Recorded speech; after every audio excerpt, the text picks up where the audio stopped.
नहमदुहु व नसल्ली अला रसूलिल करीम अम्मा बाद फ़ाऊज़ु बिल्लाहि मिनश शैतानिर रजीम बिस्मिल्लाहिर रहमानिर रहीम रब्बि इश्रह ली सदरी व यस्सिर ली अमरी वहल्लुल उक़दतम मिन लिसानी यफ़क़हू क़ौली। अस्सलामु अलैकुम व रहमतुल्लाहि व बरकातुहू। काफ़ी टाइम के बाद मतलब तकरीबन 10 से 12 दिन हो चुके हैं। रिलेटिव्स में इंतकाल हो गया था। अमूमन सारे मेरे रिलेटिव्स ही है इस ग्रुप में, पर जो नॉन रिलेटिव्स हैं उनके लिए मैं बता दूं कि इंतकाल हो गया था। उसकी वजह से थोड़ा सा माजरत चाहती हूँ कि टाइम लग गया। तो इंशाल्लाह हम आज से शुरू करते हैं। सूरत यूसुफ हम स्टार्ट करेंगे। हमने सूरत हूद कर ली थी और उसका खुलासा भी हो गया था। तो हम सूरह यूसुफ स्टार्ट करते हैं। आउज़ु बिल्लाहि मिनश शैतानिर रजीम बिस्मिल्लाहिर रहमानिर रहीम। सूरह यूसुफ मक्का में नाजिल हुई और इसकी 111 आयतें और 12 रुकू है। अल्लाह के नाम से शुरू करता हूँ जो बड़ा मेहरबान निहायत रहम करने वाला है। अलिफ लाम रा, यह रोशन किताब की आयतें हैं। बेशक हमने इसे अरबी कुरान उतारा है कि तुम समझ सको। हम आपके सामने सबसे अच्छा बयान पेश करते हैं इस वजह से कि हमने आपकी तरफ यह कुरान वही के ज़रिए उतारा है और बेशक इससे पहले आप अनजानों में से थे। आसमानी किताबों को उतारने का मकसद लोगों को हिदायत और रहनुमाई देना है, और यह मकसद तभी हासिल हो सकता है जब वह किताब उस भाषा में हो जिसको वे समझ सके। इसीलिए सभी आसमानी किताबें उस कौम की अपनी भाषा में उतारी गई, है ना, क्योंकि हुजूर पाक सल्लल्लाहु अलैहि वसल्लम अरब में रहते थे, अरबी थे, इसलिए कुरान पाक को अरबी में उतारा गया। बाकी की जो भी दूसरी आसमानी किताब है वो उसी कौम की लैंग्वेज पे उतारी गई थी। इसीलिए लिखा है कि बेशक हमने इसे अरबी कुरान उतारा है, अरबी लैंग्वेज में उतारा है ताकि तुम समझ सको। तो इसलिए सभी आसमानी किताबें उस कौम की अपनी भाषा में उतारी गई जिस कौम की हिदायत के लिए वह उतारी गई थी। कुरान करीम के पहले मुखातब लोग अरबवासी थे, इसलिए कुरान भी अरबी भाषा में उतारा गया। इसके सिवाय अरबी भाषा अपनी तफसीर, असर और बयान की बुनियाद पर दुनिया की दूसरी भाषाओं से बेहतर भाषा है। इसीलिए अल्लाह ताला ने इस बेहतर किताब कुरान मजीद को बेहतर भाषा अरबी में बेहतर रसूल हज़रत मोहम्मद सल्लल्लाहु अलैहि वसल्लम पर बेहतर फरिश्ते जिब्रील अलैहिस्सलाम के ज़रिए नाजिल किया। और मक्का नगर जहाँ इसकी शुरुआत हुई दुनिया के अच्छे नगरों में अच्छा नगर है, और जिस महीने में इसका नुज़ूल होना शुरू हुआ वह भी सबसे बेहतर महीना रमज़ान का है। मतलब हर चीज़ बेहतर, कुरान खुद बेहतर, कुरान जिस महीने में नाजिल हुआ वह बेहतर, कुरान जिस पे नाजिल हुआ वह बेहतर, रसूल सल्लल्लाहु अलैहि वसल्लम, ठीक है, जिसके ज़रिए नाजिल हुआ वह बेहतर, फरिश्तों में फरिश्तों के सरदार जिब्रील अलैहिस्सलाम। इस तरीके से जो लैंग्वेज है वो भी सबसे बेहतर है दुनिया की, वो है अरबी। कुरान करीम के इन लफ्ज़ों से भी वाज़ेह होता है कि नबी करीम सल्लल्लाहु अलैहि वसल्लम को गैब का इल्म नहीं था, वरना अल्लाह ताला आपको अनजान न कहता, है ना। इसमें लिखा है ना कि बेशक इससे पहले आप अनजानों में से थे और इस कुरान को वही के ज़रिए उतारा है, ठीक है। तो कुरान करीम इन लफ्ज़ों से भी वाज़ेह होता है कि नबी करीम सल्लल्लाहु अलैहि वसल्लम को गैब का इल्म नहीं था, वरना अल्लाह ताला आपको अनजान न कहता।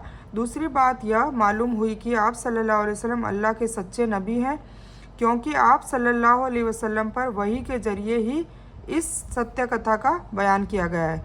आप सल्लल्लाहु अलैहि वसल्लम न किसी के शागिर्द थे न किसी गुरु से सीख कर बयान करते थे, मतलब डायरेक्ट अल्लाह से, अल्लाह के ज़रिए, फरिश्ते के ज़रिए उन पर कुरान नाजिल होता था और वो सीखते थे, और न किसी दूसरे से ही ऐसा रिश्ता था जिससे सुनकर तारीख का यह वाक़या उसके ख़ास हिस्सों के साथ आप सल्लल्लाहु अलैहि वसल्लम पर प्रसारित कर देते। यह बेशक अल्लाह ताला ही ने वही के ज़रिए आप सल्लल्लाहु अलैहि वसल्लम पर उतारा है, जैसा कि इस जगह पर वाज़ेह किया गया है।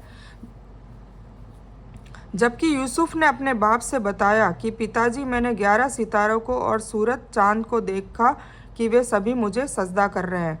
अब यहाँ पर यूसुफ अलैहिस्सलाम की तारीफ़, मतलब उनकी स्टोरी स्टार्ट हो रही है। यूसुफ अलैहिस्सलाम की स्टोरी इसमें है, इसीलिए इस सूरह का नाम यूसुफ है। तो हम शुरू करते हैं कि क्या हुआ था। यूसुफ अलैहिस्सलाम ने अपने बाप से बताया कि पिताजी, मतलब पापा, मैंने 11 सितारों को और सूरज चाँद को देखा, वे सभी मुझे सिजदा कर रहे हैं। मतलब उन्होंने एक ख्वाब देखा था जो अपने अब्बा हुजूर से वो बयान कर रहे हैं। उनके अब्बा कौन थे? याकूब अलैहिस्सलाम। याकूब अलैहिस्सलाम ने कहा कि मेरे प्यारे बेटे, इस ख्वाब की चर्चा अपने भाइयों से न करना, ऐसा ना हो कि वे तेरे साथ कोई छल करे। शैतान तो इंसान का खुला दुश्मन है। एक्चुअली क्या था, याकूब अलैहिस्सलाम की 2 बीवियाँ थी, दोनों बहनें थी। तो एक बीवी से उनके 2 बच्चे थे, दूसरी बीवी से 10। तो वो जो 10 बच्चे थे वो दोनों से हसद करते थे।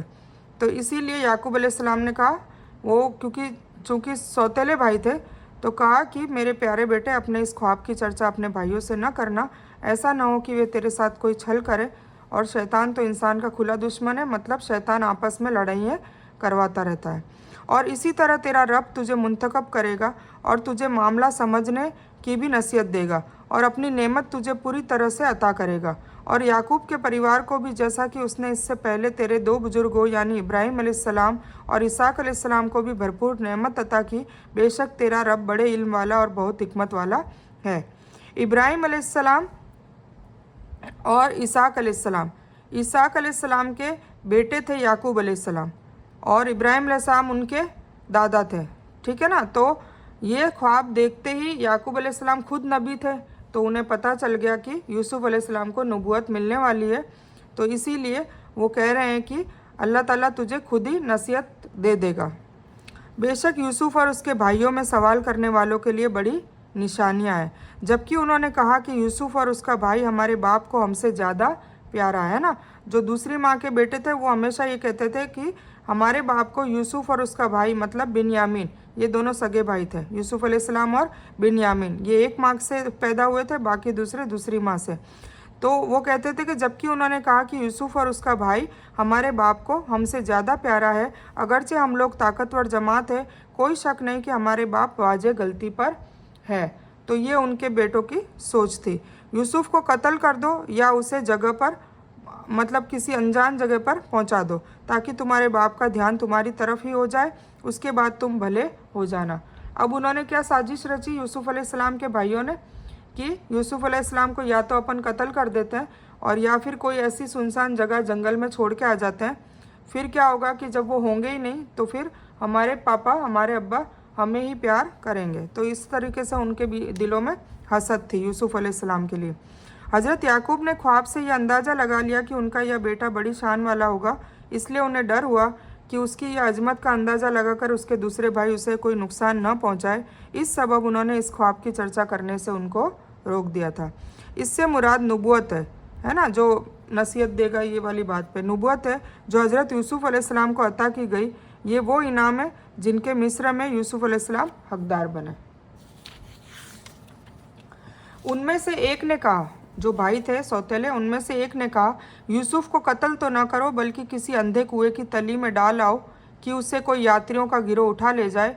अगर तुम्हें करना ही है तो इस तरह करो, है ना। एक भाई ने ये सलाह दी कि कत्ल ना करो, पर एक कुएं में फेंक आते हैं और फिर अपने आप कोई भी काफिला वहाँ से निकलेगा तो उसे अपने साथ ले जाएगा। उन्होंने कहा कि ए पिता, आखिर आप यूसुफ के बारे में हम पर यकीन क्यों नहीं करते? हम तो उसके शुभ चिंतक हैं। मतलब अब ये इनके साथ ले जाने के लिए उनको रिक्वेस्ट कर रहे हैं, पर याकूब अलैहिस्सलाम को भरोसा नहीं है, वो उनके साथ भेजना नहीं चाह रहे हैं। कल आप उसे ज़रूर हम लोगों के साथ भेज दीजिए कि खूब खाएं पिएं और खेलें, उसकी हिफाजत के हम जिम्मेदार हैं। ठीक है। इस तरीके से सैर करने के बहाने से यूसुफ अलैहिस्सलाम को अपने साथ ले जाना चाह रहे हैं। याकूब अलैहिस्सलाम ने कहा कि उसे तुम्हारा ले जाना मेरे लिए बहुत दुखद होगा। मुझे यह भी डर लगा रहेगा कि तुम्हारी लापरवाही में उसे भेड़िया न खा जाए, है ना। तो याकूब अलैहिस्सलाम इस तरीके से उनको कह रहे हैं। उन्होंने जवाब दिया, हम जैसे बड़े ताकतवर गिरोह की मौजूदगी में भी अगर उसे भेड़िया खा जाए तो हम बिल्कुल निकम्मे हैं। मतलब उन्होंने अपनी ताकत का भरोसा दिलाया और कहा कि यूसुफ अलैहिस्सलाम को हमारे साथ बेफिक्र होकर भेज दीजिए, हम उनकी हिफाजत करेंगे। यूसुफ अलैहिस्सलाम चूँकि छोटे थे। फिर जब उसे ले चले, फिर याकूब अलैहिस्सलाम ने आखिरकार उन भाइयों के साथ यूसुफ अलैहिस्सलाम को भेज दिया। फिर जब उसे ले चले और सभी ने मिलकर ठान लिया कि उसे सुनसान गहरे कुएं की तरफ फेंक दें, हमने यूसुफ की तरफ वही की, है ना। यूसुफ अलैहिस्सलाम को नबूवत मिल गई थी, तो उन्होंने वही की कि बेशक वक्त आ रहा है कि तू इन्हें इस बात की खबर उस हालत में देगा कि वे जानते ही न हो। मतलब यूसुफ अलैहिस्सलाम को पहले ही बता दिया गया था कि अब तुझे मतलब ये जो अब फेंकेंगे, उसके बाद उनके पास उनके सामने कई कठिनाई आई, फिर वो जवान हुए, फिर उनको जेल में भी डाला गया, वो सब अभी आगे आएगा, और फिर बाद में वो मिस्र के बादशाह बना दिए गए। तो ये पहले से ही बता दिया कि वो वक्त आ रहा है कि तू उन्हें इस बात की खबर उस हालत में देगा, मतलब ये जो खबर है उस हालत में देगा जब वो जानते ही ना हो। तो ये आपको पूरी स्टोरी पता चलेगी तब आपको समझ में आएगा। कुएं और उसकी तली और गहराई को कहते हैं। कुआं वैसे भी गहराई होता है, उसमें गिरी हुई चीज़ किसी को दिखाई नहीं देती। जब उसके साथ कुएं की गहराई का भी बयान किया तो जैसा कि मुबालगा का इज़हार किया। खेल कूद की तरफ मैलान इंसान की फितरत में शामिल है, इसलिए जायज़ खेल कूद पर अल्लाह ताला ने किसी दौर में भी रुकावट नहीं लगाई। इस्लाम में भी इनकी इजाज़त है, लेकिन मशरूत तौर पर, यानी ऐसे खेल कूद की आज्ञा है जो जायज़ हो, जिनमें दीनी नियमों के जरिए हराम न हो या हराम तक पहुंचने का जरिया भी न बने। इसीलिए हज़रत याकूब ने भी खेल कूद की हद तक मना नहीं किया, लेकिन यह शक किया कि तुम लोग खेल कूद में मशगूल हो जाओ और उसे भेड़िया खा जाए, क्योंकि खुले मैदान और रेगिस्तानों में वहाँ भेड़िया आमतौर से पाए जाते थे। और रात के वक्त मतलब ईशा के वक्त वे सब अपने बाप के पास रोते हुए पहुँचे। उनका इरादा ही यही था कि यूसुफ अलैहिस्सलाम को याकूब अलैहिस्सलाम की ज़िंदगी से दूर कर दे। और कहने लगे कि प्यारे पिताजी, हम आपस में दौड़ में लग गए और यूसुफ को सामान के पास छोड़ दिया तो भेड़िया उसे खा गया। आप तो हमारी बात पर यकीन करने वाले नहीं हैं, चाहे हम पूरे सच्चे ही हो। मतलब एक तो गुनाह किया और फिर ऊपर से आकर वो झूठ बोल रहे हैं। और यूसुफ के कुर्ते को झूठे खून से भिगा कर लाए थे। पिता ने कहा, इस तरह नहीं, बल्कि तुमने अपने मन से ही एक बात बना ली है। अब सब्र ही बेहतर है और तुम्हारी बनाई हुई बातों पर अल्लाह ही से मदद की दुआ है। चूँकि याकूब अलैहिस्सलाम खुद नबी थे तो उन्हें सब कुछ वही के ज़रिए पता चल जाता था। अब ये वाली बात पता ही नहीं बताई, बाकी उनको यकीन नहीं था कि उनके बेटे मतलब को भेड़िया खा गया, यूसुफ अलैहिस्सलाम को भेड़िया खा गया। वो उसकी बात पे बिल्कुल उन्होंने यकीन नहीं किया, पर उन्होंने ये कहा कि अब सब्र करना ही बेहतर है, मैं सब्र करूँगा। और एक मुसाफिर का गिरोह आया। अब जो कुएं में उनको डाल दिया गया था वहाँ की बात बताई जा रही है कि एक मुसाफिर का गिरोह आया और उन्होंने अपने पानी लाने वाले को भेजा। उसने अपना डोल लटका दिया, कहने लगा, वाह वाह, खुशी की बात है, यह तो एक बालक है।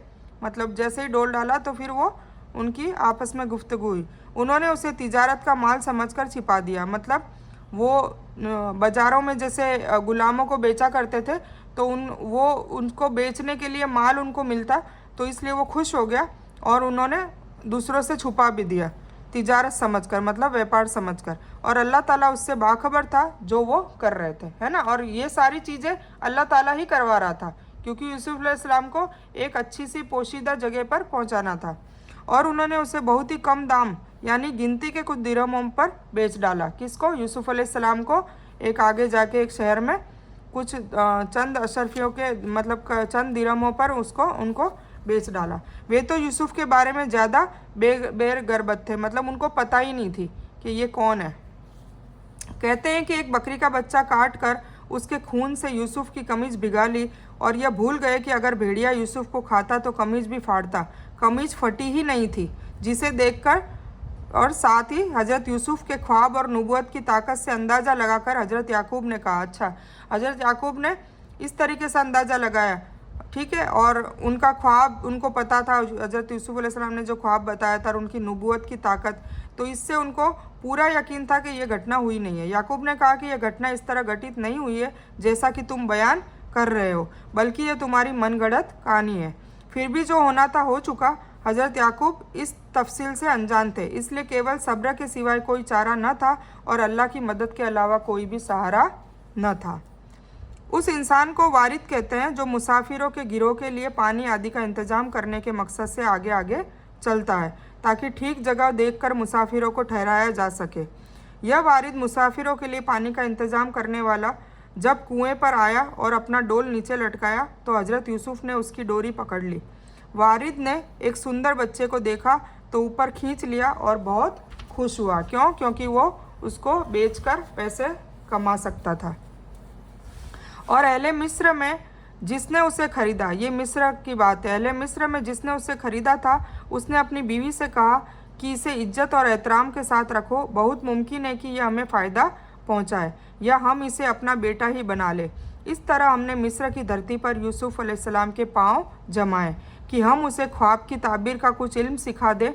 अल्लाह अपने इरादे की पूर्ति में कुदरत रखता है, लेकिन ज़्यादातर लोग अनजान होते हैं। देखिए, इसी तरह अल्लाह की मसलियत होती है कि अल्लाह ताला कहाँ से कहाँ इंसान को पहुँचा देता है। ये सारी अल्लाह की मसलियत है। अब अभी यूसुफ अलैहिस्सलाम को दुख भी हो रहा है, दर्द भी हो रहा है। वो अपने पापा से बिछड़ गए हैं, अपने फैमिली से बिछड़ गए हैं और किसी और जगह चले गए हैं और वहाँ पे नौकर की हैसियत से उन्हें रखा जा रहा है। पर आगे जाके उनके साथ बहुत ही अच्छा मामला होने वाला है। तो जब भी हम भी इससे इबरत ले सकते हैं कि जब भी हमारी ज़िंदगी में कोई मुश्किलात आती है, कोई परेशानी आती है, तो अगर हम सब्र करेंगे और अल्लाह पर पुख्ता यकीन रखेंगे तो इंशाल्लाह हमारा भी जो वक्त है बुरा वो निकल जाता है और बहुत ही बेहतरीन, उससे भी अच्छा वक्त अल्लाह ताला देता है। तो जब भी दुख हो तब सब्र करें और नेमत हो तो शुक्र करें। और जब यूसुफ अलैहिस्सलाम पूरी जवानी को पहुंच गए, अब ये कहाँ पर गए थे, किसने रखा था, मैं बता देती हूँ। जुलेखा नाम की रानी थी, मतलब उसको क्या कहेंगे अपन, नवाबों की बीवियां होती है ना, मतलब वो लोग थे, ये लोग राजा और उसकी बीवी। उन्होंने इनको ख़रीदा था और उनको बेटे की तरह पाला। ख़रीदा तो खादिम की तरह था, पर बस बेटे की तरह पाला। और जब यूसुफ पूरी जवानी को पहुंच गए, अब वो जवान हो गए हैं, जब वहाँ पर गुम हुए थे तब वो बच्चे थे, हमने उसे फ़ैसले की ताकत और इल्म दे दिया। हम भलाई करने वालों को इसी तरह बदला देते हैं।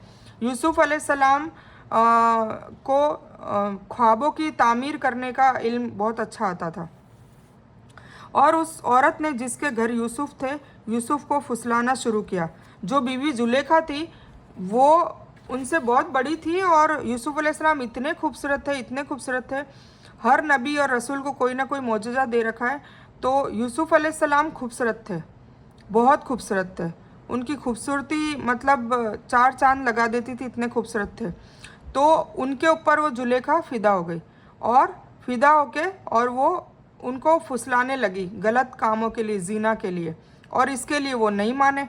तो ये स्टोरी शुरू होती है वहीं से। तो उस औरत ने जिसके घर यूसुफ थे, यूसुफ को फुसलाना शुरू किया कि वह अपने मन की हिफाजत करना छोड़ दे, और दरवाज़ा बंद करके कहने लगी, लो आ जाओ। यूसुफ ने कहा, अल्लाह बचाए, वह मेरा रब है, मुझे उसने बहुत अच्छी तरह से रखा है। नाइंसाफ़ी करने वालों का भला नहीं होता। मतलब उन्होंने साफ ये गलत जो काम करने का जो दावत दे रही थी उसके लिए साफ मना कर दिया।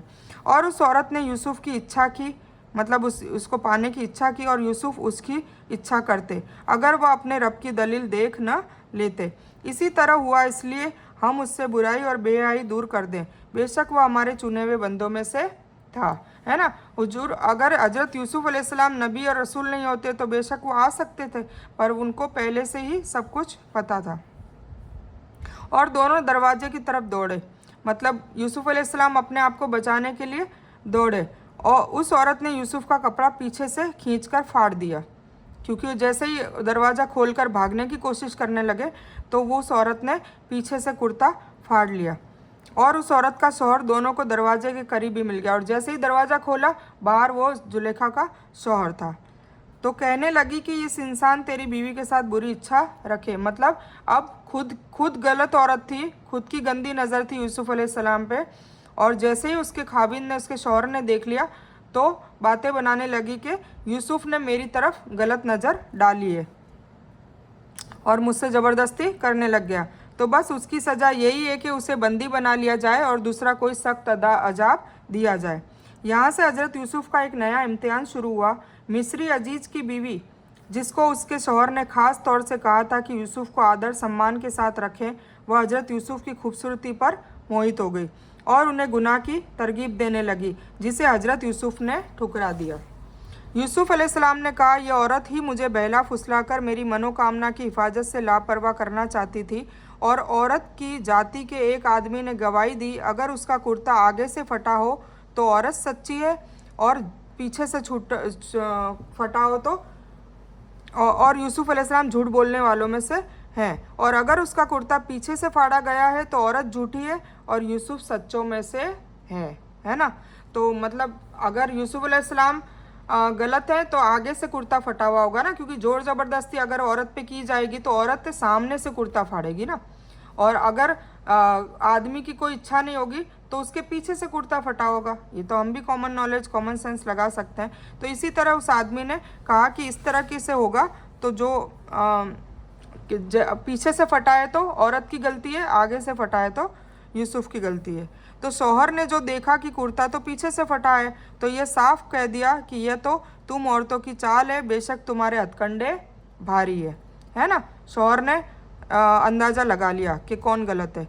यूसुफ, अब इस बात को आती जाती करो और है औरत, अपने गुनाहों से माफ़ी मांग, बेशक तू गुनहगारों में से है।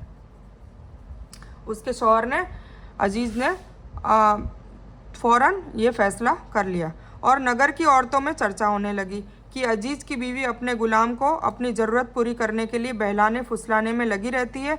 उसके दिल में यूसुफ का प्यार बैठ गया है, हमारी समझ से तो वह वाजे गलती पर है। इस तरीके से पूरी नगर में ये बात फैल गई। उसने जब उनकी इस छलपूर्ण गिबत को सुना तो उन्हें मदऊ किया, मतलब सबको दावत दी, सारी औरतों को। जब उसने ये बात सुनी ना, उस औरत ने, जुलेखा ने, कि इस तरीके से उसकी बातें उड़ाई जा रही है जबकि वो सच थी, क्योंकि वो हकीकत में यूसुफ अलैहिस्सलाम पर फ़िदा हो गई थी।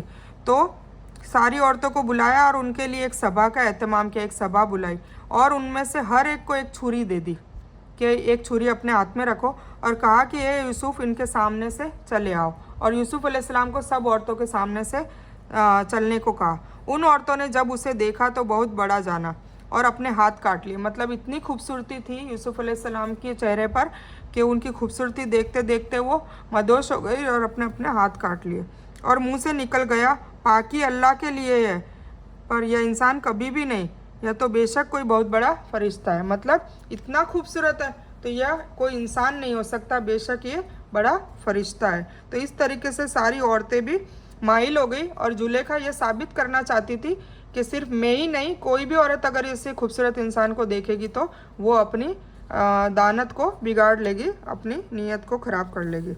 इसका यह मतलब नहीं कि फरिश्ते इंसान से शक्लो सूरत में अच्छे या बेहतर है, क्योंकि फरिश्तों को इंसानों ने देखा ही नहीं है। इसके अलावा इंसानों के लिए खुद अल्लाह ने कुरान में वाजे किया है कि हमने उसे सबसे अच्छे रूप में पैदा किया है। किसको? इंसानों को। इन औरतों ने इंसान की शक्ल को इसलिए नकार किया क्योंकि उन्होंने खूबसूरती का रूप जो इंसान के रूप में देखा, उनकी आंखों ने कभी ऐसा देखा ही नहीं था। और उन्होंने फरिश्तों से मुआवजा इसलिए किया कि आम लोग यही समझते हैं कि फरिश्ते गुण और रूप के मुताबिक बहुत खूबसूरत होते हैं, है ना, ऐसा रूप रखते हैं जो इंसान के रूप से बहुत बेहतर होता है। इससे यह मालूम होता है कि नबियों के गैर मामूली सिफात और गुणों के सबब उन्हें मानव जाति से निकालकर नूर वाली मखलूक में रख देना हर युग के ऐसे लोगों का काम रहा है जो नबूवत और उसके पद से अनजान होते हैं ना। नबियों को, मतलब बड़ों को, वो नूर से फिर वो उनको इंसान से ऊपर समझने लगते हैं, जबकि अल्लाह ताला इस चीज़ से मना करता है। उस वक्त मिस्र की अजीज की बीवी ने कहा कि यही है जिनके बारे में तुम मुझे बुरा भला कह रही थी। मैंने हर तरह से इसका अपना मतलब पूरा करना चाहा, लेकिन यह बेदाग बचा रहा। मतलब ये मेरे चंगुल में नहीं आया, और जो कुछ मैं इससे कह रही हूँ, अगर यह न करेगा तो बेशक यह बंदी बना दिया जाएगा और निश्चय यह बहुत बेइज्जत होगा। देखिए, उनका गुनाह नहीं है, फिर भी उनको अब जेल में डालने की बातें हो रही है, क्योंकि वो मिस्र के अजीज की बीवी थी, मतलब वहाँ के राजा की बीवी थी। यूसुफ ने कहा, ए मेरे रब, जिस बात की तरफ यह औरतें मुझे बुला रही है उससे तो जेल मुझे ज़्यादा प्यारा है। मतलब इससे बेटर तो मैं जेल में चला जाऊँ, यही मेरे लिए अच्छा है। अगर तूने उनके छल मुझसे दूर न किया तो मैं इनकी तरफ आकर्षित हो जाऊँगा और बिल्कुल बेवकूफ़ों में शामिल हो जाऊँगा, है ना। अगर तूने महफूज नहीं रखा तो फिर मैं गलत काम करने लग जाऊँगा। तो ये अल्लाह ताला से यूसुफ अलैहिस्सलाम दुआ कर रहे हैं और उसके रब ने उसकी दुआ कबूल कर ली और उन औरतों के छल से उसे बचा लिया। बेशक वह सुनने वाला और जानने वाला है। फिर उन सभी निशानियों के देख लेने के बाद उन्हें यही भला लगा कि यूसुफ को कुछ वक्त के लिए जेल में रख दिया जाए, है ना। फिर मिस्र अजीज को यही लगा कि इनको जेल में ही रखना बेहतर है। और उसके साथ ही दूसरे नौजवान जेल में आए। अब जेल की कहानी शुरू हो रही है। ये थी मिस्र अजीज के घर की कहानी। अब उन पे लांछन लगा दिया और फिर सारी औरतें माइल हो गई, तो मिस्र अजीज ने कुछ सालों तक जेल में रखना तय किया। और उसके साथ ही दो दूसरे नौजवान जेल में आए। उनमें से एक ने कहा, मैंने ख्वाब में अपने आप को शराब निचोड़ते हुए देखा है। और दूसरे ने कहा, मैंने अपने आप को देखा कि मैं अपने सिर पर रोटी उठाए हुए हूँ जिसे पक्षी खा रहा है। हमें आपका फैसला, आप इसका फल बताएं, हमें तो आप खूबी वाले इंसान मालूम होते हैं। अब जेल में चूँकि यूसुफ अलैहिस्सलाम इबादत करते थे, अल्लाह का ज़िक्र करते थे, तो नेक इंसान को वैसे भी पहचानने में देरी नहीं होती है। तो जो दूसरे दो इंसान थे उन्होंने उनको नेक माना और फिर उन्होंने कहा कि हम दोनों ने एक एक ख्वाब देखा है। एक ने ख्वाब में देखा कि उसके ऊपर शराब निचोड़ते हुए देखा उसने, और दूसरे ने देखा कि उसके सर पे रोटी और कौवा नोच नोच के, पक्षी नोच नोच के खा रहे हैं। तो अब उसकी ताबीर वो जानना चाह रहे हैं यूसुफ अलैहिस्सलाम में। तो यूसुफ अलैहिस्सलाम ताबीर में माहिर थे ख्वाबों की, तो उन्होंने दोनों को बताया। यूसुफ अलैहिस्सलाम ने कहा, तुम्हें जो खाना दिया जाता है उसके तुम्हारे पास पहुंचने से पहले ही मैं तुम्हें उसका फल बता दूंगा। यह सब कुछ उस इल्म का नतीजा है जो मुझे मेरे रब ने सिखाया है। मतलब रब ने ख्वाबों की तामीर करना, ये जो इल्म है ये यूसुफ अलैहिस्सलाम को अल्लाह ताला ने दिया था। तो मैंने उन लोगों का दीन छोड़ दिया है जो अल्लाह पर ईमान नहीं रखते और आखिरत को भी कबूल नहीं करते। मैं अपने बाप और बुजुर्गों के दीन का पैरोकार हूँ, यानी इब्राहीम, इसहाक और याकूब के दीन का। हमें कभी यह कबूल नहीं कि हम अल्लाह ताला के साथ किसी को भी साझीदार बनाएं।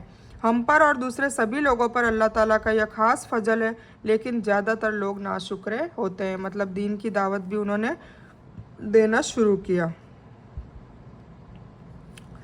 अब यह दोनों नौजवान राज दरबार से ताल्लुक़ रखते थे, मतलब राजा के कोई दरबार के सिपाही थे ये। एक शराब पिलाने पर तैनात था, दूसरा रोटी बनाता था। किसी वजह से उन्हें जेल में डाल दिया गया।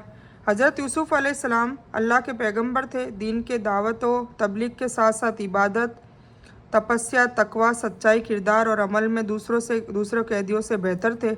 इसके अलावा ख्वाबों की ताबीर का इल्म भी अल्लाह ने उन्हें अता कर रखा था। इन दोनों ने ख्वाब देखा तो फितरी तौर से भी हज़रत यूसुफ अलैहिस्सलाम के पास आए और कहा कि आप अच्छे लोगों में से दिखाई दे रहे हैं, हमें हमारे ख्वाबों की ताबीर बताइए। मोहसिन का एक मतलब कुछ ने यह भी बताया है कि आप ख्वाबों की ताबीर अच्छी बताते हैं। यह वही तौहीद की दावत और मूर्ति पूजन का खंडन है जो हर नबी की असल और पहली नसीहत होती है, मतलब दावत होती है। तो उन्होंने इस तरीके से दावत दी कि मैं सिर्फ़ और सिर्फ अल्लाह की इबादत करता हूँ और अल्लाह के सिवा किसी को साझीदार नहीं ठहराता, और मैं अपने बाप और बुज़ुर्गों के दीन का पैरोकार हूँ, मतलब इब्राहीम अलैहिस्सलाम, इसहाक अलैहिस्सलाम, याकूब अलैहिस्सलाम।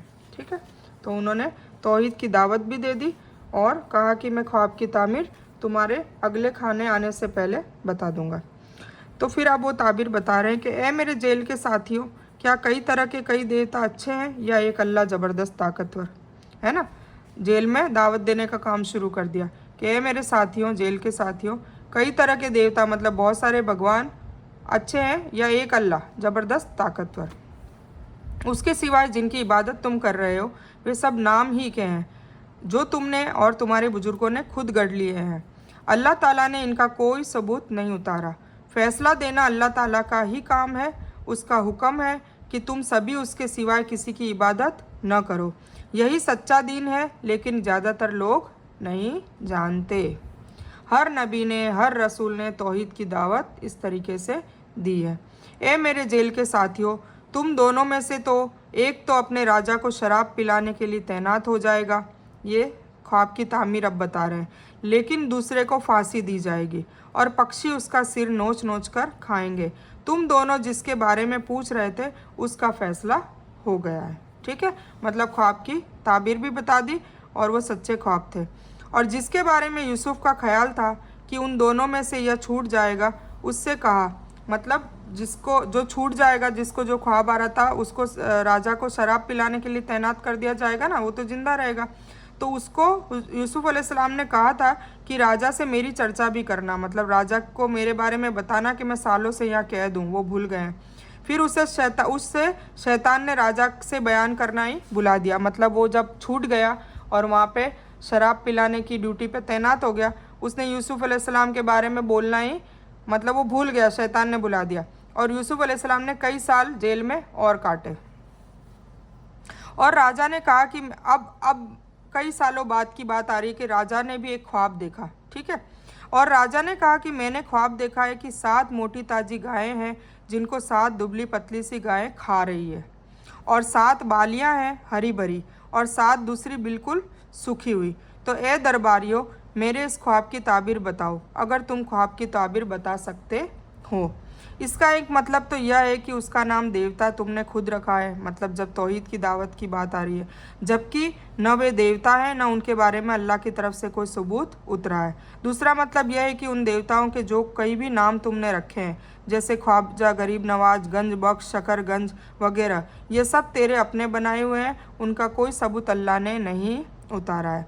यानी अल्लाह के जरिए लिखी तकदीर में पहले ही से लिखा था, और जो फल मैंने बताया यह आखिर पूरा होकर रहेगा, वो ख्वाब की ताबीर के लिए बताया।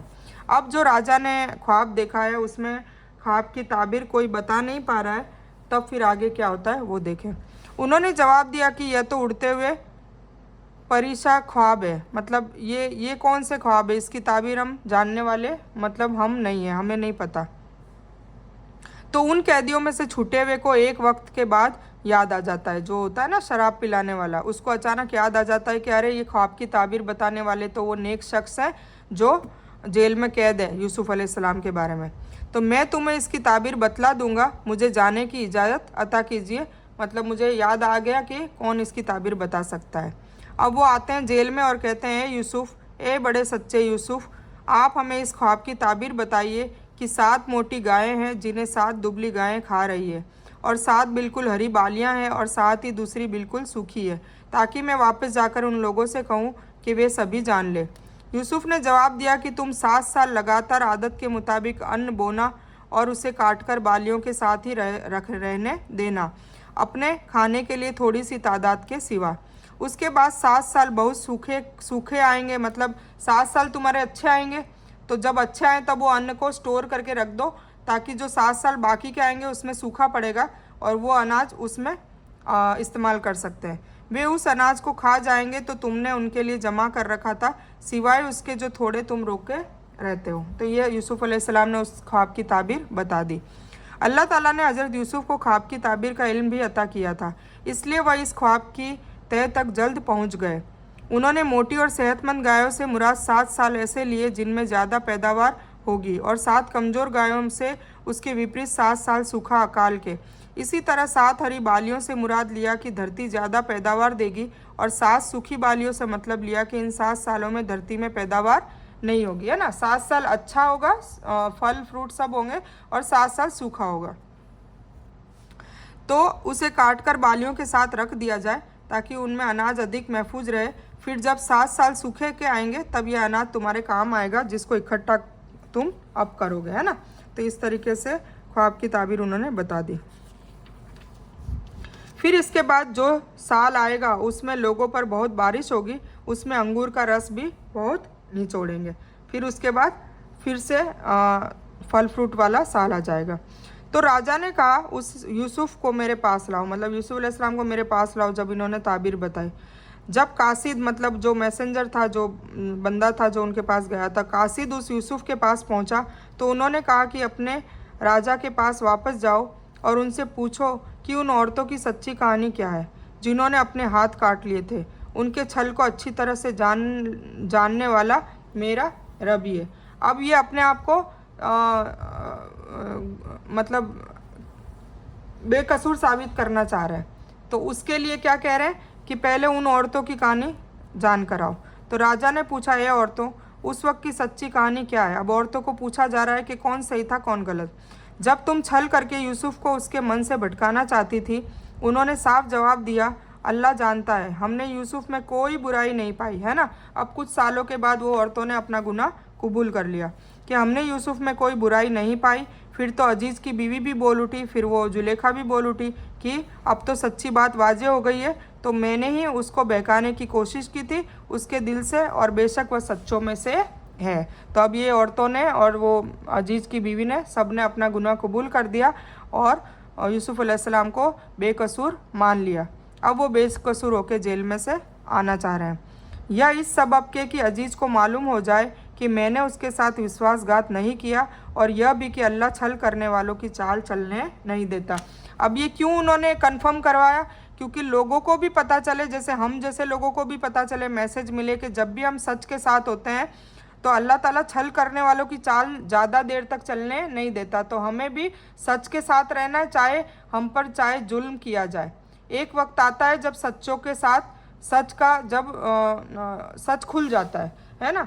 तो हमें उसके चक्कर में कि भाई तकलीफ़ आ रही है, उसके चक्कर में सच बोलना नहीं या छोड़ना है, या सच का साथ भी नहीं छोड़ना है। ठीक है, तो एक तो ये हमें मिल गया कि भाई इस तरीके से हम भी ऐसे करें। और दूसरा ये कि वो अजीज को भी बताना चाहते थे कि मैंने विश्वासघात नहीं किया तुम्हारे साथ, तुम्हारी बीवी को फंसाने की मैंने कोशिश नहीं की थी। तो दोनों की ये बात हो गई।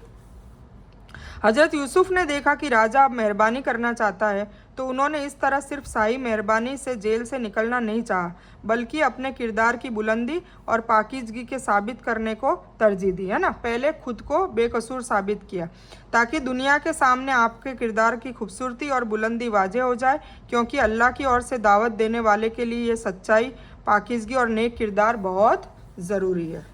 इसलिए वो क्लियर कर दिया। और मैं अपने मन की पाकीज़गी का बयान नहीं करती, बेशक मन तो बुराई की प्रेरणा देने वाला ही है, लेकिन यह कि मेरा रब ही अपना रहम करे, बेशक निश्चय ही मेरा रब बख्शने वाला और रहम करने वाला है। और राजा ने कहा, उसे मेरे सामने लाओ कि मैं उसे अपने निजी कामों के लिए तैनात कर लूं। फिर जब उससे बातचीत करने लगा तो कहने लगा कि आप हमारे यहाँ आज से बाइज्जत और अमानतदार है।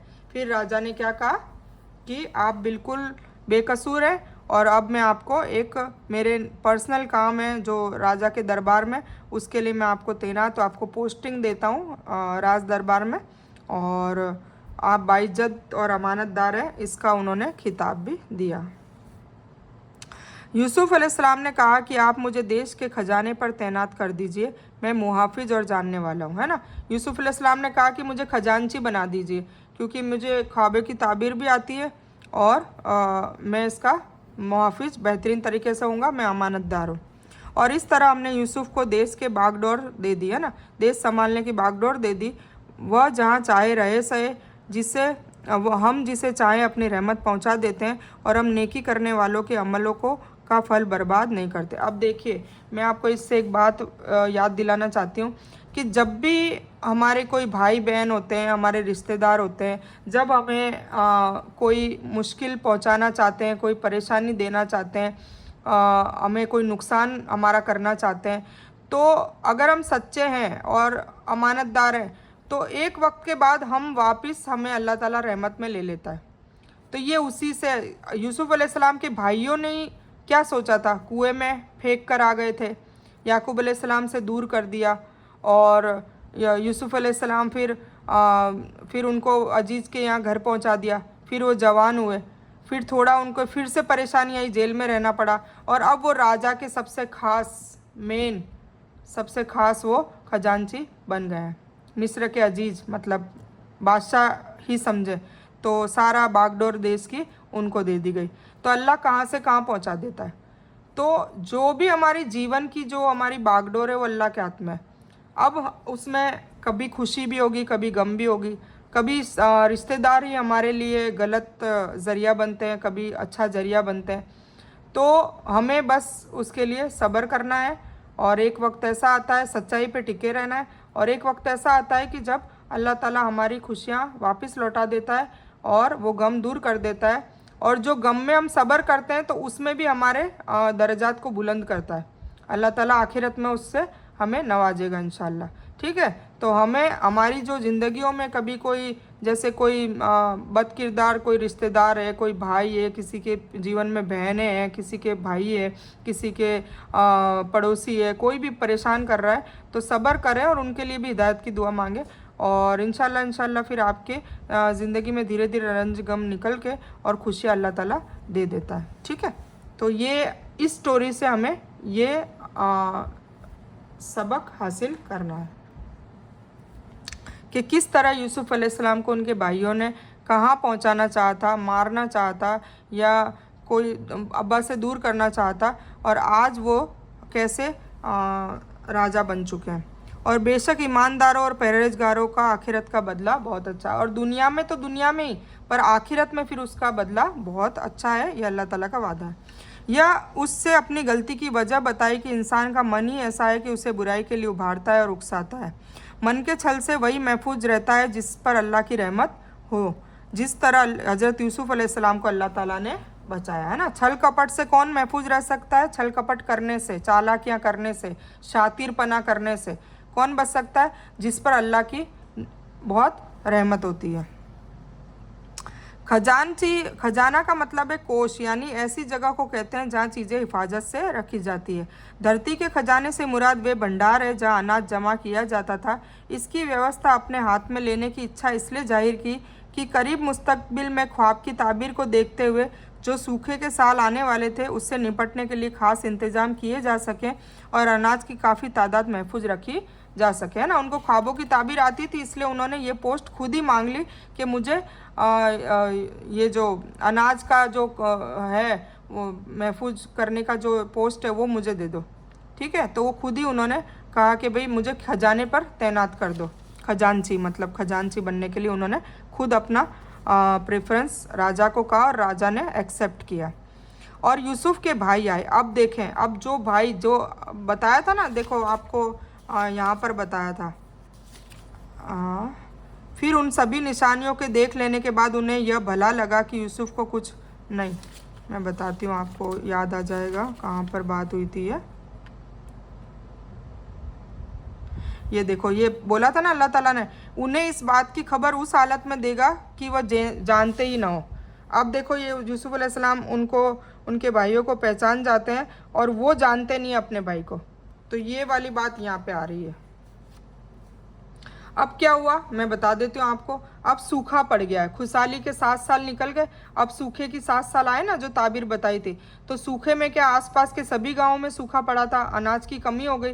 तो लोग शहर से वहाँ पे अनाज लेने के लिए आते थे, अपने कुछ दूसरी चीज़ें बेचते थे और उसके बदले अनाज लेते थे, ठीक है।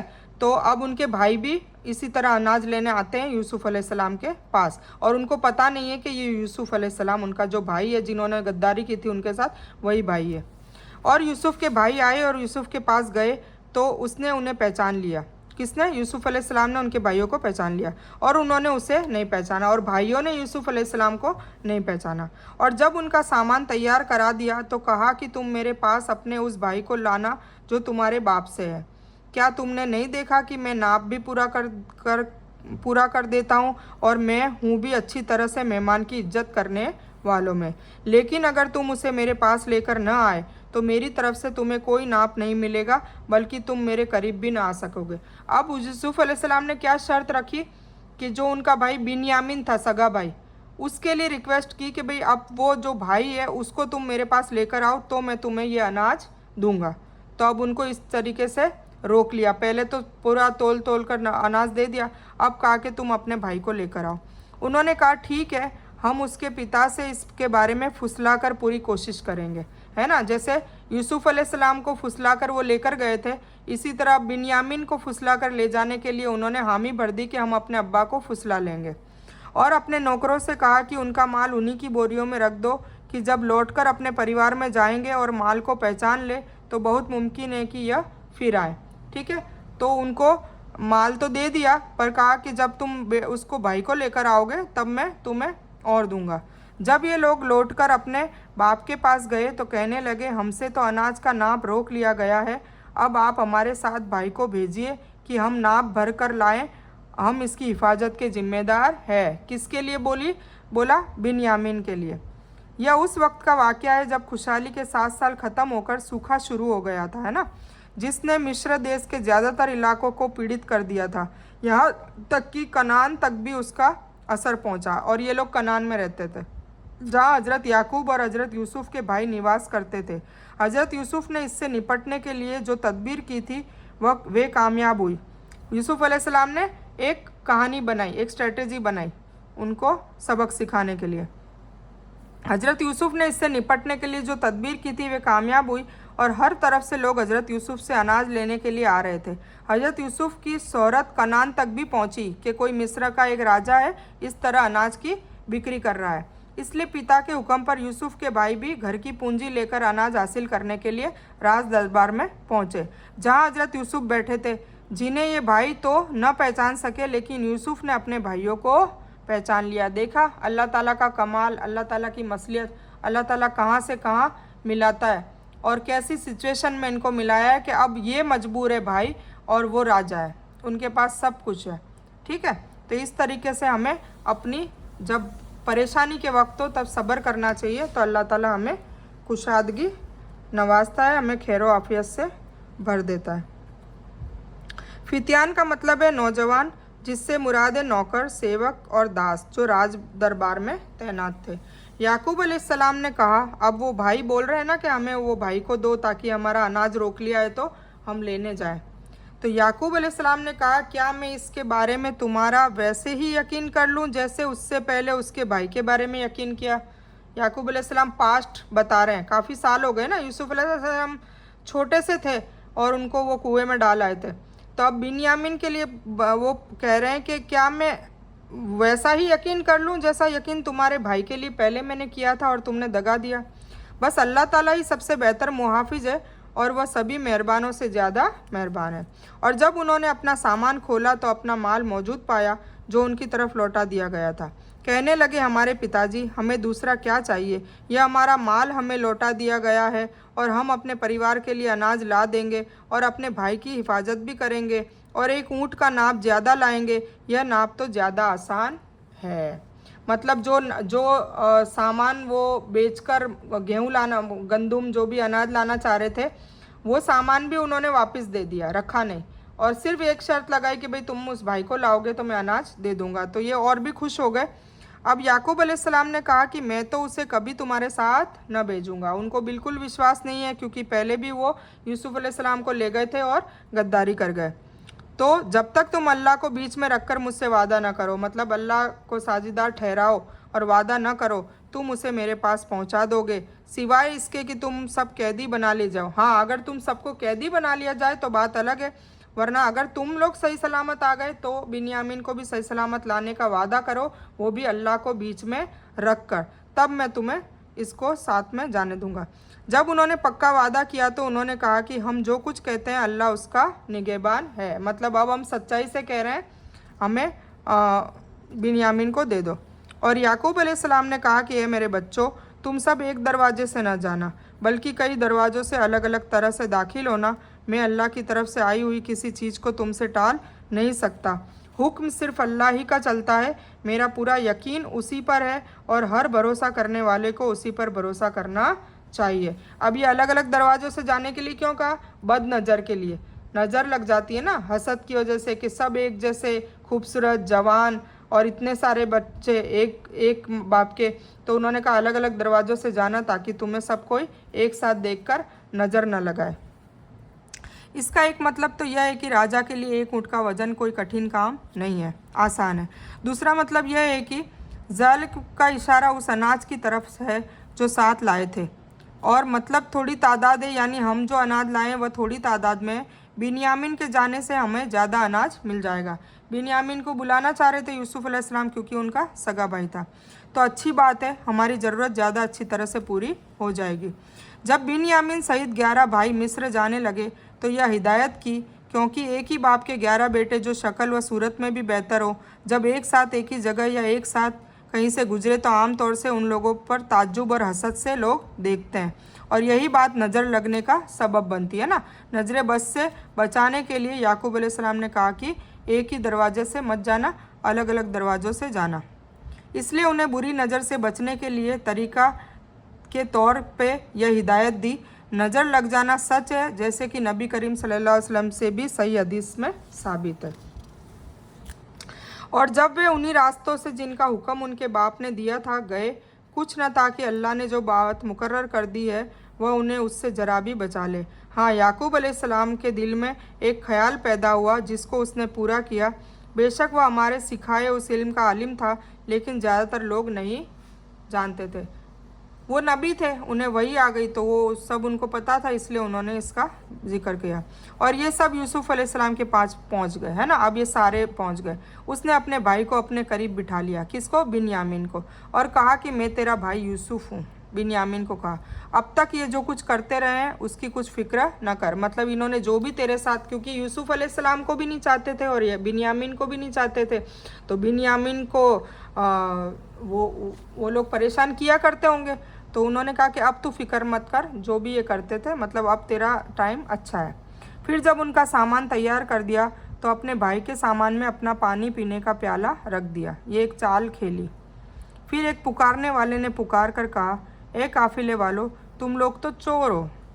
मतलब एक आदमी ने कहा तुम लोग तो चोर हो, मतलब वो लोटा जो था वो उनके सामान में से निकला। उन्होंने उनकी तरफ मुंह फेर कर कहा कि तुम्हारी क्या चीज़ खो गई है। वो भाइयों ने कहा, जवाब दिया कि राजा का प्याला खो गया, जो उसके लिए आए उसे एक ऊँट के बोझ का अनाज मिलेगा, उस वादे का मैं जमानतदार हूँ। उन्होंने कहा, अल्लाह की कसम, तुम्हें अच्छी तरह मालूम है कि हम देश में फसाद पैदा करने के लिए नहीं आए हैं और ना ही हम चोर हैं। उन्होंने कहा, अच्छा, चोरी की क्या सजा है अगर तुम झूठे हो, है ना। जवाब दिया कि इसकी सज़ा यही है कि जिसके सामान में से पाया जाएगा उसका बदला, वही उसका बदला है। हम तो जालिमों को यही सज़ा दिया करता है। मतलब बिन्यामीन को यूसुफ अलैहिस्सलाम अपने पास रखना चाहते थे, इसलिए उन्होंने ये तरकीब की कि वो प्याला उनके पोटली में से निकलेगा और वो उसके लिए उसके बदले में उसको रख लेंगे। फिर यूसुफ ने सामान में खोज शुरू कर दी और अपने भाई के सामान की खोज से पहले उसने पानी के प्यालों को अपने भाई के सामान से निकाला। हमने यूसुफ के लिए इस तरह यह तदबीर बनाई। उस राजा के कानून के एतबार से यह अपने भाई को न ले सकता था, लेकिन यह कि अल्लाह को मंजूर हो, हम जिसका चाहे मर्तबा बुलंद कर दे। हर आलिम के ऊपर एक बड़ा आलिम मौजूद है। कौन? अल्लाह रब्बुल इज़्ज़त। उन्होंने कहा कि अगर इसने चोरी की है तो ताज्जुब की बात नहीं, इसका तो भाई भी पहले चोरी कर चुका है। अब ये जो सौतेले भाई है, अब यूसुफ अलैहिस्सलाम के बारे में इतनी बड़ी बात कह रहे हैं, इतनी गलत बात कह रहे हैं कि बिन्यामीन ने जो चोरी की है तो कोई ताज्जुब की बात नहीं है। इनका जो भाई था यूसुफ अलैहिस्सलाम, जो यूसुफ अलैहिस्सलाम खुद सुन रहे हैं, उनको तो नहीं पता ना कि यूसुफ अलैहिस्सलाम है, तो बोले वो भी चोरी कर चुका है। यूसुफ ने यह बात अपने दिल में रख ली। यूसुफ अलैहिस्सलाम नाराज़ नहीं हुए, गुस्सा भी नहीं हुए, और उनके सामने बिल्कुल जाहिर नहीं किया। कहा कि तुम बुरी जगह में हो और जो तुम बयान कर रहे हो उसे अल्लाह अच्छी तरह जानता है ना। ये ज़रूर कह दिया कि जो तुम कह रहे हो, मतलब गलत कह रहे हो ना, झूठ कह रहे हो, इल्ज़ाम लगा रहे हो, तो वो अल्लाह बेहतर जानता है। उन्होंने कहा कि ए मिस्री अजीज़, इसके पिता बहुत बूढ़ी इंसान है। आज आप इसके बदले हम में से किसी एक को ले लीजिए, हम देखते हैं कि आप बड़े नेक इंसान हैं। क्योंकि वो वादा करके आए थे ना कि बिन्यामीन को हम लेकर ही आएंगे। यानी हर आलिम से बढ़कर कोई ना कोई आलिम होता है, इसलिए कोई आलिम इस घमंड में न रहे कि मैं ही अपने वक्त का सबसे बेहतर आलिम हूँ। और कुछ मुफस्सिर कहते हैं कि इसका मतलब यह है कि हर आलिम के ऊपर सब कुछ जानने वाला कौन है? अल्लाह रब्बुल इज़्ज़त। हज़रत यूसुफ को मिस्री अजीज़ इसलिए कहा गया, उस वक्त के सारी अधिकार जो थे वो हज़रत यूसुफ के पास थे। राजा सिर्फ नाम के लिए ही बादशाह था, बाकी सारे जो काम वाम जो जिम्मा था वो किसके ऊपर था? यूसुफ अलैहिस्सलाम के ऊपर। यूसुफ ने कहा कि हमने जिसके पास अपनी चीज़ पाई है उसके सिवाय दूसरों को बंदी बनाने से अल्लाह की पनाह चाहते हैं। ऐसा करने से हम बेशक नाइंसाफ़ी करने वाला हो जाएंगे। मतलब यूसुफ अलैहिस्सलाम ने बिन्यामीन को ही रोका, उनकी बात नहीं मानी। अब ये मायूस हो गए, क्योंकि पहले तो इन्होंने धोखाधड़ी यूसुफ अलैहिस्सलाम वाली तो की थी, पर अब बिन्यामीन की तो ये करना नहीं चाहते। और अब इनके अब्बा याकूब अलैहिस्सलाम ने इन पर शक भी किया था कि भाई तुम जैसे पहले मेरे बड़े वाले बेटे को घुमा के आए थे वैसे छोटे वाले बेटे को भी घुमा दोगे। और ये हकीकत हो रही है कि बिन्यामीन को यहाँ रोक दिया है, तो अब वहाँ जाके क्या जवाब देंगे? जब ये उससे मायूस हो गए तो एकांत में बैठकर राय मशवरा करने लगे। उनमें से जो सबसे बड़ा था उसने कहा कि तुम्हें मालूम नहीं कि तुम्हारे पिता ने तुमसे अल्लाह को बीच में रखकर मजबूत अहद और वादा लिया है, और इससे पहले कि तुम यूसुफ के बारे में गुनाह कर चुके हो, है ना। अब ये लोग आपस में बात कर रहे हैं। अब तो मैं इस धरती से न हटूंगा जब तक पिता खुद मुझे इजाज़त न दे दे, या अल्लाह ताला मेरे इस मसले का फ़ैसला कर दे। बस वह सबसे अच्छा हाकिम है। अब ये दुआ करने लग गए, वहाँ फंस गए कि अब क्या करें, बिन्यामीन को लिए भी ना जाएंगे तो वहाँ पर सामने अब्बा नाराज़ हो जाएंगे। तुम सब पिताजी की खिदमत में वापस जाओ और कहो कि ए पिताजी, आपके बेटे ने चोरी की और हमने वही गवाही दी थी जो हम जानते थे। हम कुछ गैब की हिफाजत करने वाले तो न थे। और आप उन नगरवासियों से पूछ ले जहाँ हम थे, उन मुसाफिरों से भी पूछ ले जिनके साथ हम आए हैं, और बेशक हम पूरी तरह सच्चे हैं। अब ये कहा कि तुम ऐसा कह दो कि वहाँ हमारे भाई ने चोरी की इसलिए उसको रख लिया गया। अल्लाह मेरे मसले हल कर दे का मतलब है कि किसी तरह मिस्री अजीज़ बिन्यामीन को छोड़ दे और मेरे साथ जाने की इजाज़त दे, या यह मतलब है कि अल्लाह ताला मुझे इतनी ताकत दे कि मैं बिन्यामीन को तलवार या ताकत से आज़ाद करा के अपने साथ ले जाऊं। नगर से मुराद मिस्र है जहां वे अनाज लेने गए थे, मतलब अहले मिस्र है। इसी तरह से यानी सफ़र के साथी हैं। आप मिस्र जाकर अहले मिस्र से और उन मुसाफिरों से जिनके साथ सफ़र करके हम आए हैं पूछ लें कि कुछ हम बयान कर रहे हैं सच है, इसमें झूठ की कोई मिलावट नहीं है। मतलब कहा गया कि भाई आपस में मशवरा करके कि अब हम क्या कर सकते हैं, अब वहाँ जाके सच्चाई बता देते हैं और ये सच बात है, कोई झूठ तो है नहीं। तो उनके साथ जो और भी साथी आए थे वहाँ कनान शहर के, उनसे आप पूछ लें। तो ये इन्होंने लास्ट में फ़ैसला किया कि अपन वहाँ जाकर ये बात कहेंगे। याकूब अलैहिस्सलाम ने कहा यह तो नहीं बल्कि तुमने अपनी तरफ से बात बना ली है। अब फिर याकूब अलैहिस्सलाम ने यही बात कही कि तुमने अपनी तरफ से कोई बात बना ली है, इसीलिए सब्र ही बेहतर है, सब्र करना है। बस उन्होंने यही कहा, कोई झगड़ा नहीं किया, कुछ नहीं किया। हो सकता है कि अल्लाह ताला उन सबको मेरे पास ही पहुंचा दे, वही आलिम और हिकमत वाला है। अच्छा, अभी तक याकूब अलैहिस्सलाम को यही यकीन है कि यूसुफ अलैहिस्सलाम भी उनके पास आएंगे, और फिर अब बिन्यामीन भी वहीं रह गए। तो ये अभी दोनों के लिए दुआ कर रहे हैं। फिर उनसे मुंह फेर लिया, मतलब वो दूसरे बच्चों से मुंह फेर लिया और कहा, हाय यूसुफ। उनकी आंखें दुख गम की वजह से सफ़ेद हो गई थी और वह दुख गम को बर्दाश्त किए हुए थे। मतलब खूब रोते थे यूसुफ अलैहिस्सलाम की याद में। तो इतने सालों से यूसुफ अलैहिस्सलाम की याद में रोते रहे, तो उस रोने की वजह से उनकी आंखें चली गई थी, वो नाबीना हो गए थे, अंधे हो गए थे। बेटों ने कहा, अल्लाह की कसम आप हमेशा यूसुफ की याद में ही गुम रहेंगे, यहाँ तक कि धुल जाएंगे या मर जाएंगे। मतलब उन्होंने यूसुफ अलैहिस्सलाम को दूर ही इसलिए किया था ताकि वो यूसुफ अलैहिस्सलाम और बिन्यामीन को छोड़कर उनसे मोहब्बत करे। पर यूसुफ अलैहिस्सलाम के जाने के बाद याकूब अलैहिस्सलाम और ज़्यादा उनके गम में रहने लग गए। उन्होंने कहा कि मैं तो अपनी मुसीबत और दुख की फरियाद अल्लाह से कर रहा हूँ, मुझे अल्लाह की तरफ से उन बातों का इल्म हासिल है जिनसे तुम अनजान हो, है ना। मतलब मुझे सब कुछ पता है कि यूसुफ अलैहिस्सलाम आने वाले हैं, मतलब अल्लाह ताला ने उनको वही कर रखी होगी कि भाई कोई वक्त आएगा। तो इस तरीके से वो कह रहे हैं कि मैं अपनी मुसीबत और दुख की फरियाद सिर्फ अल्लाह से कर रहा हूँ, तुमको कुछ भी नहीं कह रहा, तुमको डांट भी नहीं रहा हूँ, ठीक है। तो वो बेटों से इस तरीके से बात कर रहे हैं और कह रहे हैं कि मुझे सब कुछ जो पता है, जो इल्म अल्लाह ने मुझे दे रखा है। मेरे प्यारे बेटो, तुम जाओ और यूसुफ और उसके भाई की भली तरह खोज करो और अल्लाह की रहमत से मायूस ना हो।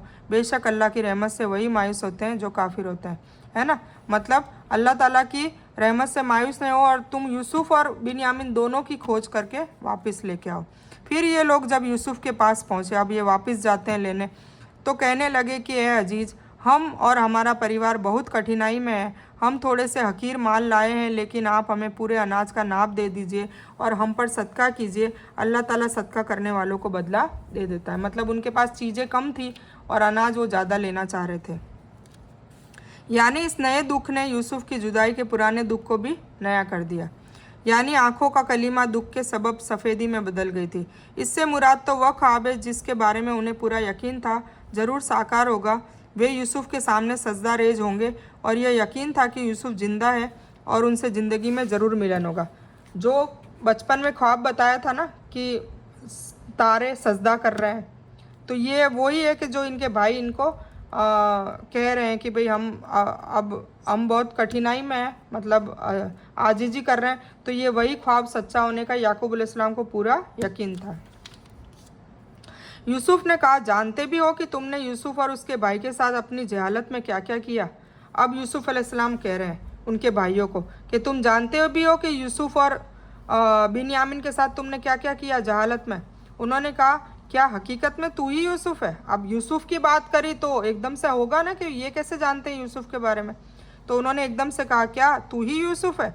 जवाब दिया, हाँ मैं ही यूसुफ हूँ और यह मेरा भाई है। अल्लाह ने हम पर रहमत और मेहरबानी की। बात यह है कि जो भी परहेजगारी और सब्र से रहे, अल्लाह ताला किसी नेकी करने वाले का बदला बर्बाद नहीं करता। आ गया ना, जो भी सब्र करेगा, ये हमें भी इससे सीख लेनी चाहिए कि जो भी सब्र करेगा दुख के वक्त तो अल्लाह ताला फिर उस पर रहमत के बादल बरसाता है।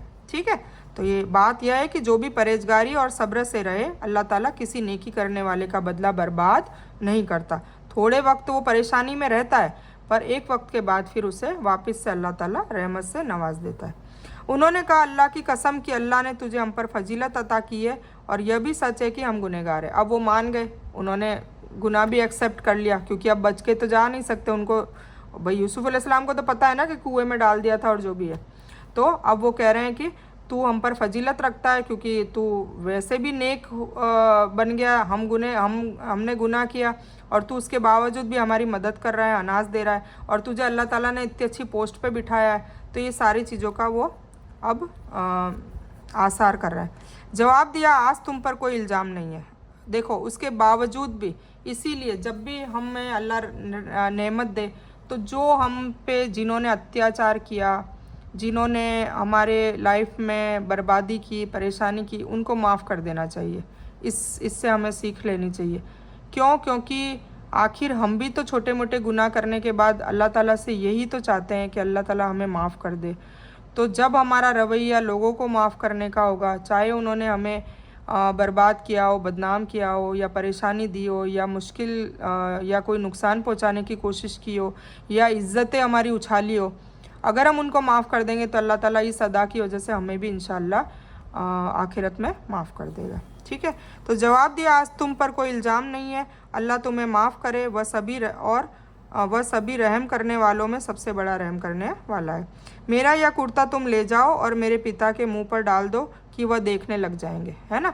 फिर अपना कुर्ता दिया और कहा कि याकूब अलैहिस्सलाम के मुंह पर डाल दो, तो वो जो अंधे हो गए थे, उनके नाबीना हो गए थे, उनकी आंखें की रोशनी वापस आ जाएगी और वो आ जाए। फिर उनको भी लेके आ जाओ और अपने पूरे परिवार को मेरे पास ले आओ। ठीक है, फिर पूरे परिवार को उनको बुला लिया और उन पर उल्टा एहसान किया, जिन्होंने उनकी पूरी लाइफ, पूरी मतलब वो बच्चे थे, बच्चे से जवानी तक इतने सालों जेल में रहे, सब कुछ वो सब भुलाकर उन्होंने उनको रहने की जगह दी और अच्छे आलीशान, मतलब जिस पोस्ट पे थे उसके हिसाब से उनको भी सबको बुला लिया। ठीक है, तो हमें भी ऐसा होना चाहिए, हमें भी लोगों के लिए रहमत का काम करना चाहिए। जो हमें परेशान कर चुके हैं पास्ट में, उन लोगों पे ज़्यादा एहसान का मामला करना चाहिए हमें। उससे क्या होगा, वो लोग हिदायत याफ्ता होंगे और हमसे अल्लाह राज़ी होगा। दो फ़ायदे होंगे। और जब ये काफ़िला विदा हुआ तो उनके पिता ने कहा कि मुझे यूसुफ की खुशबू आ रही है ना। अब जैसे ही काफ़िला वहाँ से रवाना हुआ, क्योंकि ये भी नबी थे, वो भी नबी थे, तो याकूब अलैहिस्सलाम ने कहा कि अब मुझे यूसुफ की खुशबू आ रही है, मतलब यूसुफ आ रहा है, अगर तुम मुझे नाअकल न समझो तो। मतलब ये तो एक गैप की बात थी ना, क्योंकि वही आ गई थी। भाइयों ने जब मिस्री हकीम से मुंह से उस यूसुफ का बयान सुना जिसे उन्होंने बचपन में कनान के एक अंधेरे कुएं में फेंक दिया था, तो वे ताज्जुब में पड़ गए और गौर से देखने के लिए मजबूर भी हो गए कि कहीं हमसे मुखातिब राजा खुद यूसुफ तो नहीं है, वरना यूसुफ के हादसे का इल्म उन्हें किस तरह हो सकता है ना, इतने सालों बाद। इसलिए उन्होंने सवाल किया कि क्या तू ही यूसुफ तो नहीं। कमीज़ के मुंह पर पड़ने से आंखों की रोशनी का आ जाना एक ताज्जुब और मौजज़े की शक्ल में था। उधर वह कमीज़ लेकर मुसाफिर मिस्र से चले, इधर हज़रत याकूब को अल्लाह ताला की तरफ से मौजज़े की तरह हज़रत यूसुफ की खुशबू आने लगी। यह जैसे इस बात का ऐलान था कि अल्लाह के पैगंबर को भी जब तक अल्लाह ताला की तरफ से जरिया और ख़बर न पहुँचे तो पैगंबर भी अनजान होता है, चाहे बेटा अपने नगर के किसी कुएं में ही क्यों ना हो।